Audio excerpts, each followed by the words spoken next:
They lied to you. You don't need a six-figure salary to achieve financial freedom. Most people think financial freedom is something you unlock after you start earning real money, like there's some invisible salary line you have to cross before life suddenly becomes easier. But if that were true, there wouldn't be so many high earners living stressed, anxious, and one bad month away from trouble.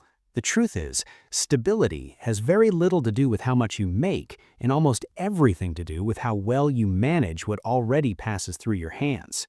In the next few minutes, I'm going to walk you through a 6-month reset that can completely change your relationship with money.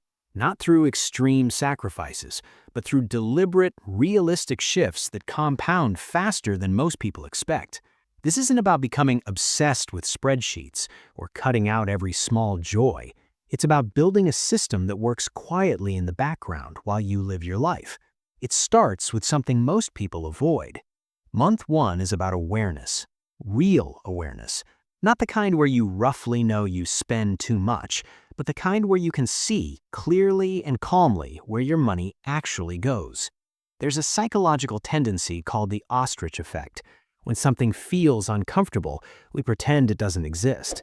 We delay opening bank apps, we swipe away notifications, we avoid statements. And in doing that, we give our finances permission to drift.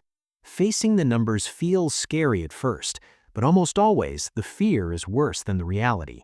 This month, your job is to get 4 numbers: your real take-home income, your essential living costs, housing, food, transport, utilities, your current savings or investments, no matter how small, and finally, the money that's left for flexible spending. When you put these side by side, something powerful happens. Patterns emerge. You notice leaks. You see where habits, not emergencies, are shaping your future. Maybe it's food delivery. Maybe it's subscriptions. Maybe it's impulse shopping.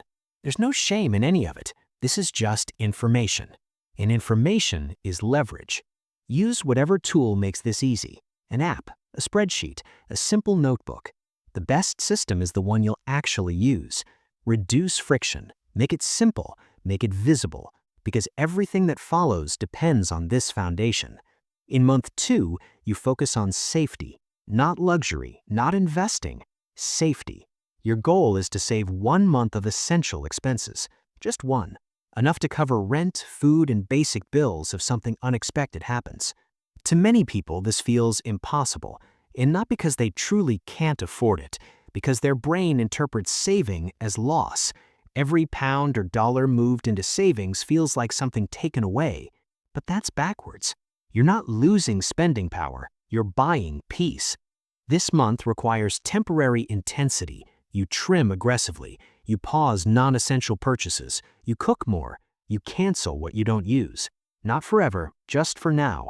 And if doing it in 1 month feels overwhelming, stretch it to 2 or 3. But be honest, a longer timeline should be a strategy, not an excuse. When you finish this step, something shifts. You breathe differently. You stop panicking over small surprises. You start feeling in control. That confidence fuels the next phase. Month 3 is about clearing obstacles and strengthening your base. This is where debt and emergency savings come into focus. Not all debt is equal. Some debt helps you build. Some debt traps you. High-interest consumer debt is the kind that quietly steals your future.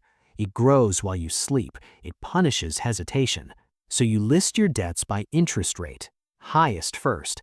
Anything above around 8% becomes priority. Then you attack it. You take as much of your available surplus as possible and direct it there. Every payment is a guaranteed return. No market volatility, no uncertainty, just progress. Once the most expensive debt is gone, you shift toward building a proper emergency fund.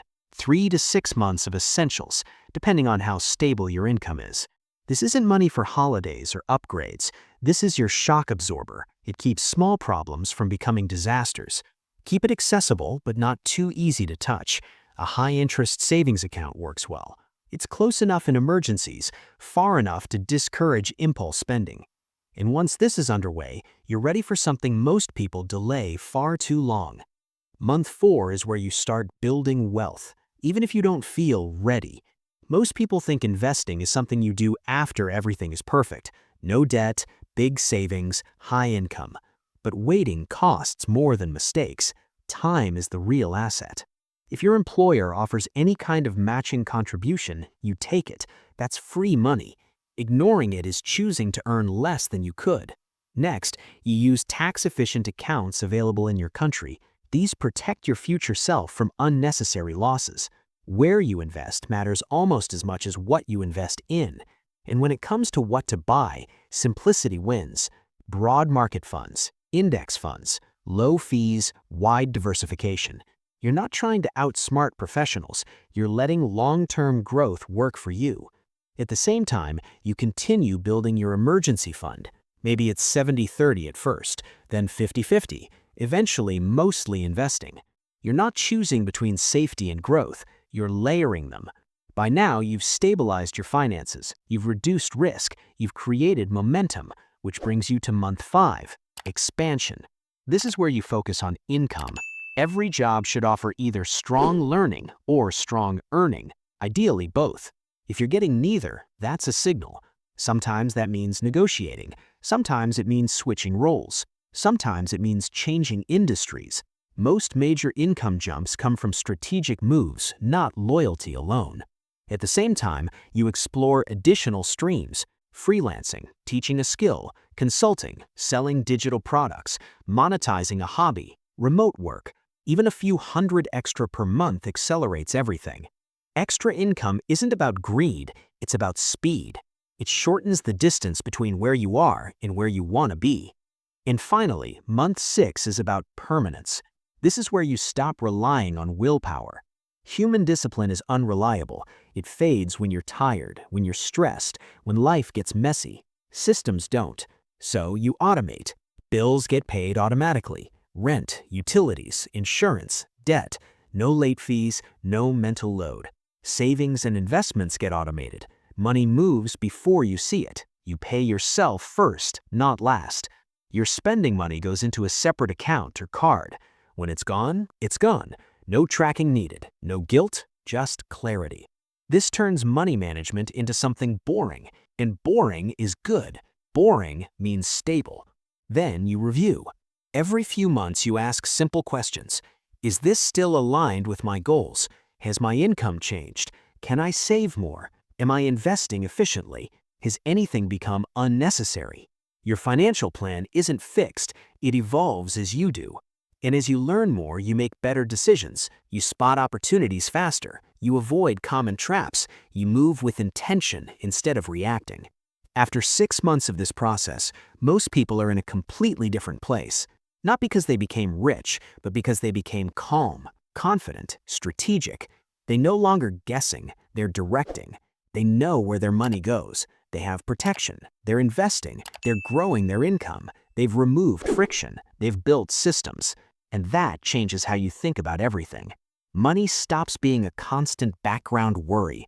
It becomes a tool, a support, a quiet ally. You start making decisions based on values, not fear, on long-term vision, not short-term pressure. And that's the real goal. Not flashy wealth, not shortcuts, not comparison, just control, just freedom, just the ability to live your life without money constantly whispering threats in your ear. 6 months, one decision at a time, one system at a time, and a completely different future.